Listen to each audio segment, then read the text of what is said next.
Hi everyone, this is the first video of fabric manipulation. This is going to be the single edge gathering skill. So we are going to learn this method here, which is the 2 rows of gathering stitches on the machine, and this method here, which is going to be zigzagging over the top of some buttonhole twists. So I will get started and show you that now. Okay, so I'm going to start with my presser foot right against the edge of my fabric here. On my machine, that means that my needle will be at 1/4 inch. Then the next row I will do will be 1/4 inch from that. So I'm also going to set my stitch length over here to the longest stitch length. I am going to leave myself quite a bit of tail here so I have something to pull on when we are going to gather it, and I'm just going to do those stitches now. I am not going to back stitch on the front or the back of this.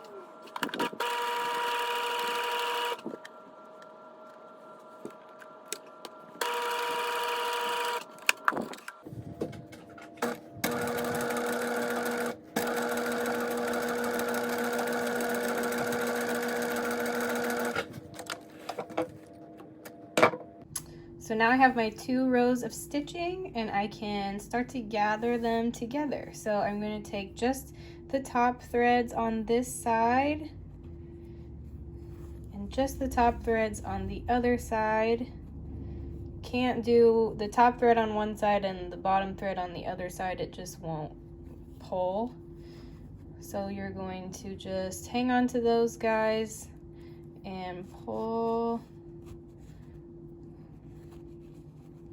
Gather that all together. You can do it from both sides, but again, just the top threads or just the bottom threads. Really make sure everything looks nice and even. It looks just so much more professional when things are all kind of lined up straight and you don't have big gaps or big sections of really pleated together or big flat sections. It's just much better to spend the time to organize your gathers to be nice and neat. So now we're going to move on to the second way that you can gather. So the second way is to zigzag over a piece of buttonhole twist. Unfortunately, the only color of buttonhole twist I have is white, so hopefully you all can see what I'm doing here. But what I'm going to do is just place this right down the center of my presser foot so that I can zigzag over the top of it and it will create a channel or a casing for it. Some of your feet, your presser feet, might have a little hole that you can thread through in the middle there. Mine does not. So I'm just going to set my machine on a zigzag here. It doesn't have to be very big. I'm going to go for a middle zigzag, a number 3, and then a length of number 3 as well.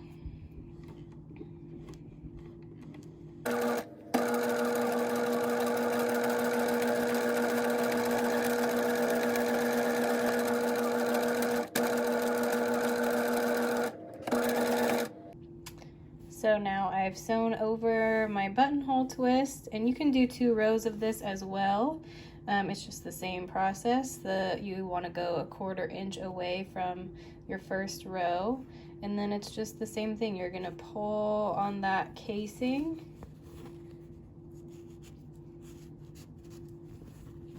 And that is what's going to gather your fabric.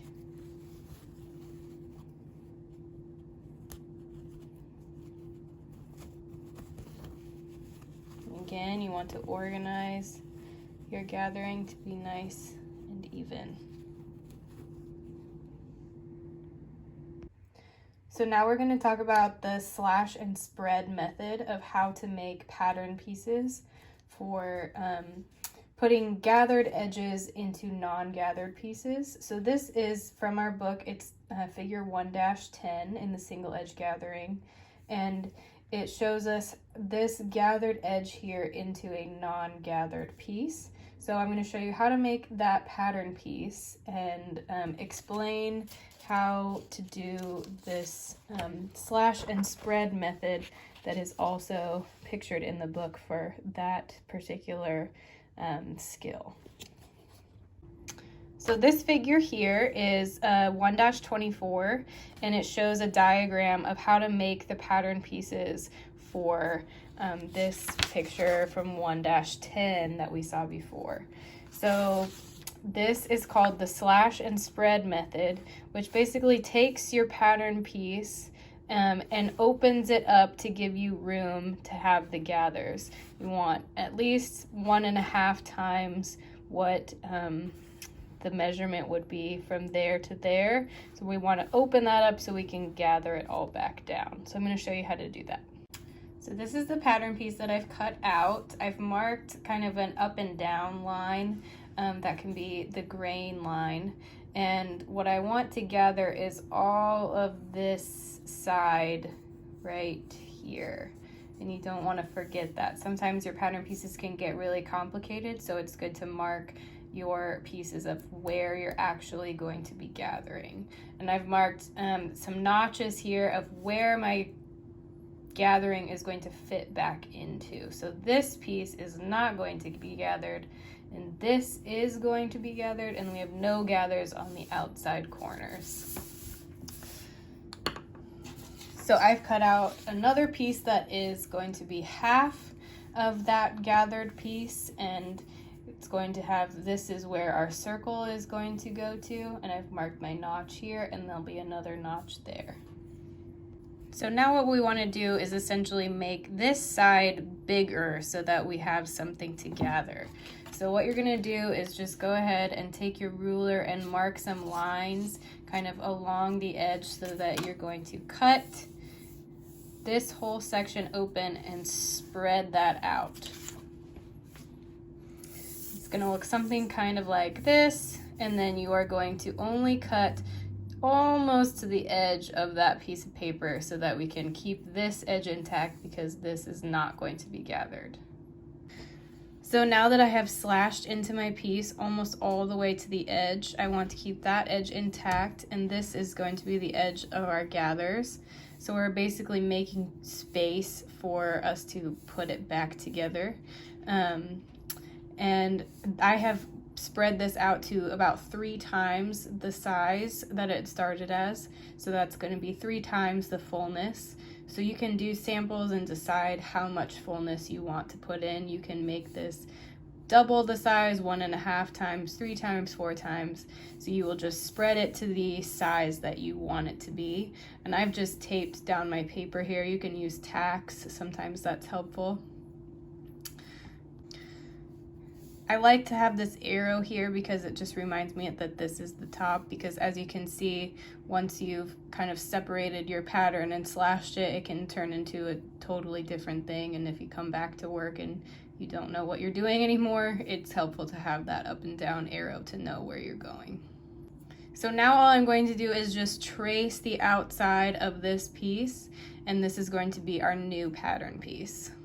So you can see in the book, we basically have the same shapes here. We have this piece, which corresponds with this. We've taken half of this section here because we can just flip this to the other side. It hopefully should be symmetrical. If it's not, then obviously you could make 2 separate pieces there. And then, so what we've done is our slash and spread, which looks like this. And then this will be half of our piece, so we can flip it over and do the other side. So I have my 2 pieces cut out. So this was half of our pattern that we flipped and mirrored on the other side. And then we have our little quarter circle with our notches there, and then this is going to be the edge that we gather. So I've got my edge I'm going to gather here. So again, like we talked about in the very first part of the video, I am going to stitch 1/4 inch away from the edge of my fabric. So this is my seam allowance. So I'm going to stitch halfway between the edge of the fabric and my stitch line, and then I will stitch directly on my stitch line on the next row.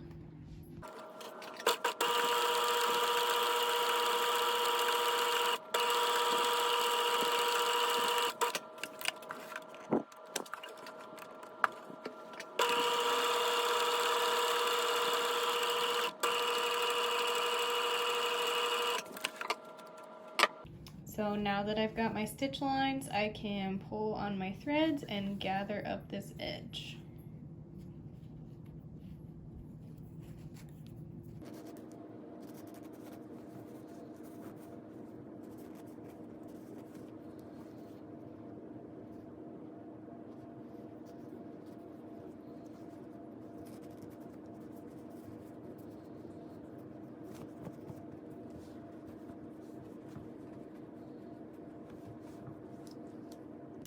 So now that I have my piece all gathered, I can find my little notches here, and I'm going to go ahead and pin those to the notches on my other piece.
And now what you will want to do is just go ahead and manipulate your gathers so that they're nice and even and that they fit the other circle.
Now I'm going to go and sew it.